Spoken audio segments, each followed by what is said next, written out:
Thank you so much for coming to Flint. In 2018, countless young people, not only in Texas, but across the country, were inspired by your message of hope and optimism. And many young people, including myself, as we get into 2019 and eventually 2020, are happy to be able to welcome you to communities like Flint and others across the country. And so, as a young person who has politics and public service coursing through my veins and want to pursue that in my life, I'd like to know from you, what advice do you give to young people? We're already getting involved in very important issues through the Women's March, through Black Lives Matter, through March for Our Lives. We share the same favorite band, The Clash, and Joe Strummer said, "The future is unwritten." And so, with President O'Rourke, how best can young people get involved to write the right future? I love the question, even more so when you quote Joe Strummer in it.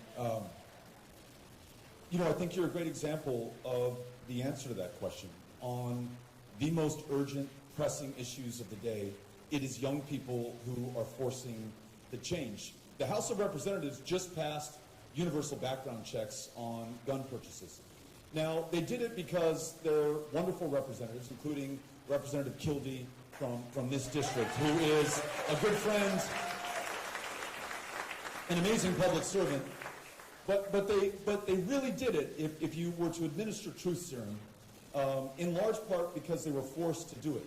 The young people who led the marches for our lives, the walkouts from their classrooms, who inspired the mothers who demand action, it is that public pressure that forms the political will that makes change possible. And that's the way it has been throughout the history of this country and perhaps in the history of the world. We recently celebrated the 55th anniversary of the Civil Rights Act.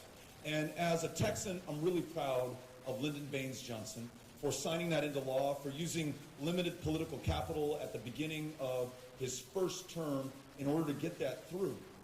But if you want to give credit for the passage of the Civil Rights Act, you have to go back to every single person who put their life on the line or lost their life in the struggle for civil rights. And very often, they were the very youngest among us. I call your attention to the Birmingham campaign, the Children's Crusade in 1963. Like those students marching for their lives and our lives, they walked out of their schools.